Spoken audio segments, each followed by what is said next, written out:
Where do you want to start? I guess at the beginning somewhere. It was a crazy beginning. Welcome to Watch Mojo, and today we're counting down our picks for the top 10 things that could only happen in America. Is that the cathedral? Darth Vader? That is Darth Vader himself. For this list, we'll be looking at icons, customs, and events that seem to be unique to the United States, or at least would astound people living anywhere else. Have you experienced or heard of anything that you don't think would happen outside the USA? It's a wide-ranging topic. Let us know in the comments. Number 10, a stock trading hamster. In June of 2021, a hamster named Mr. Gox became something of an internet sensation.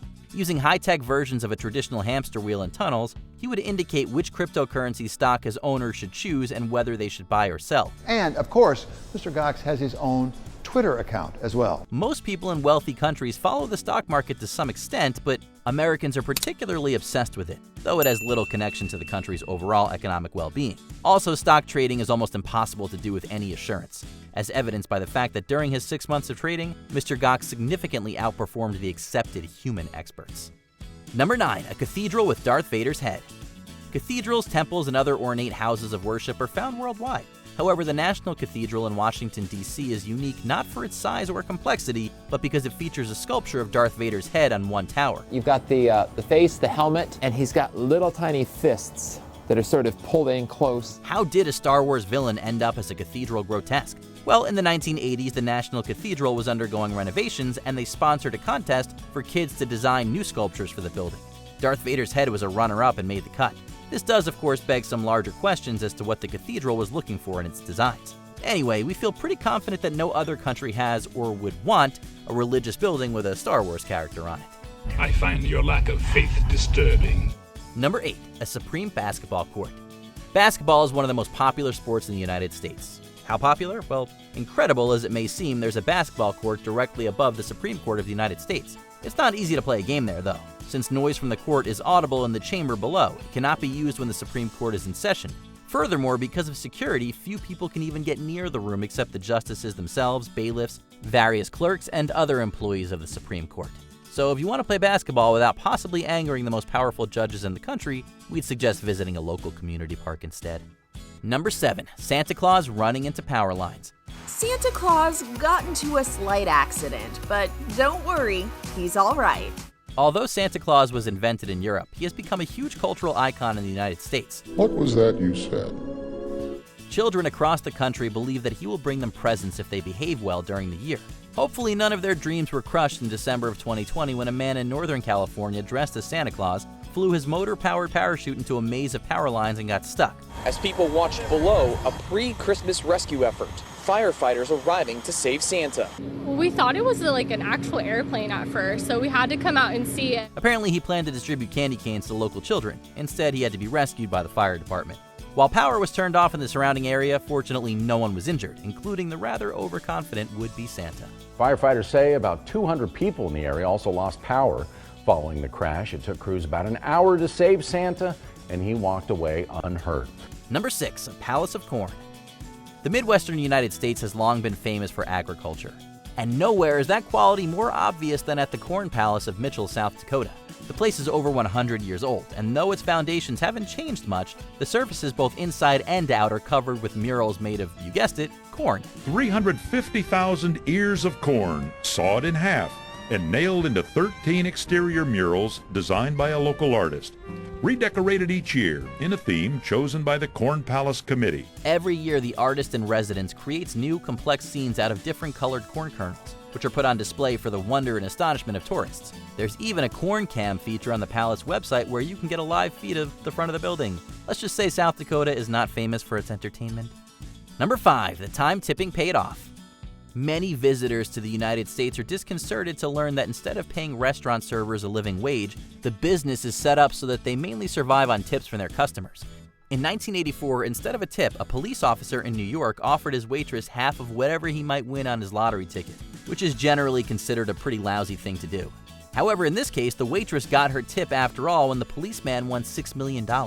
True to his word, he split the money with her, and both were set up for life. I'll split my ticket with him. I picked 3 numbers and he picked 3. And we hit. $3 million for her, 3 for me. The story even provided inspiration for a rather over-dramatized 1994 movie called It Could Happen to You. Lottery ticket? With my luck? Be serious. No. Go, get the cat out of the tree or whatever it is that you do. Number 4, going into debt for the dead. Everyone started thinking of healthcare as a business where the metrics were profit, return on investment, efficiency, and those aren't the metrics of health, but that's how we judge hospitals today. The United States is probably the only place in the world where getting sick or hurt can bankrupt you, and medical insurance companies have the power to ruin your life. Can't get a credit card.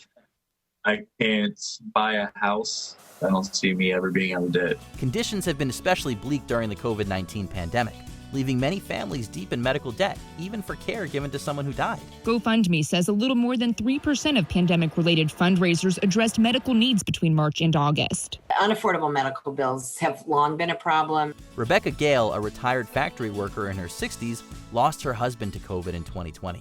After his death, she received a huge stack of medical bills, and while insurance covered most of them, apparently Gale had only minimal coverage for the air ambulance needed to take her spouse from one hospital to another. The result?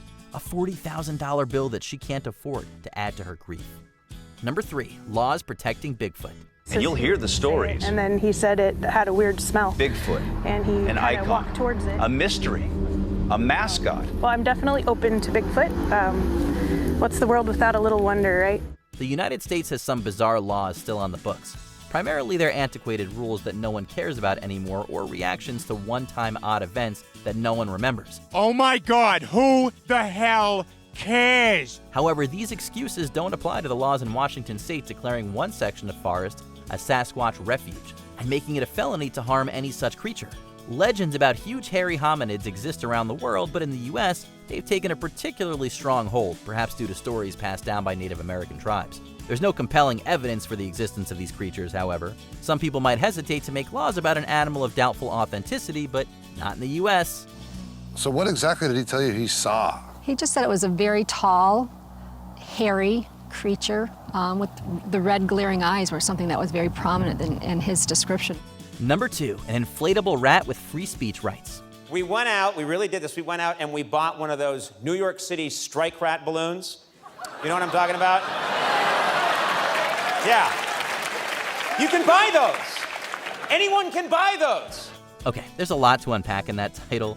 Who is the giant rat and why does he require free speech rights? People that's in the public, they stop and they want to know what's going on. So it's a great tool to actually bring folks aware of what's going on, and when they ask a question, that's when we utilize that moment to educate them on the purpose of the rat and why we're here. Well, the rat's name is Scabby, and he's a symbol for workers' unions. If work reaches the union that workers are being treated unfairly somewhere, Scabby may pay the company a visit. As you can imagine, having a giant evil-looking inflatable rat by the front door of your business is not particularly desirable. It is as effective. It got my attention. As it is evocative. Scammy, something fishy, something's not right going on. Some employers suggested that Scabby should not be allowed near their buildings because he scared away customers. However, the court ruled that the union rat could go wherever he wanted, under the rights protected in the U.S. Constitution's First Amendment. Before we continue, be sure to subscribe to our channel and ring the bell to get notified about our latest videos. You have the option to be notified for occasional videos or all of them. If you're on your phone, make sure you go into your settings and switch on notifications. Number 1, the Tiger King. In most countries and most US states, it's illegal to privately own large predatory wild animals. Unfortunately, not every state has bothered to create those laws, which is how Oklahoma ended up with the Tiger King. You may have heard of this fellow, also known as Joe Exotic, who was recently featured in a true crime documentary on Netflix. I'm gonna try and get some good shots, so make sure y'all get me some promo pictures in there. No, I want you up front with a still camera. The king kept and bred a large number of tigers on his property, illegally sold tiger cubs, and killed adult tigers outright, which got him cited several times by the Department of Agriculture. What finally put Exotic in prison wasn't his treatment of tigers, though. It was hiring someone to kill a woman who criticized his behavior. They discussed in detail. Follow her into a parking lot, cap her, and drive off. They had the talk, and then they negotiated a price, and that was the wrap. Tigers and hitmen and horror, oh my. I truly believe that Joe started the zoo for good purposes, good reasons. The state needs to pass laws that this breeding has got to stop. But as the money rose, I think his care for the animals declined. Did you enjoy this video? Check out these other clips from Watch Mojo, and be sure to subscribe and ring the bell to be notified about our latest videos.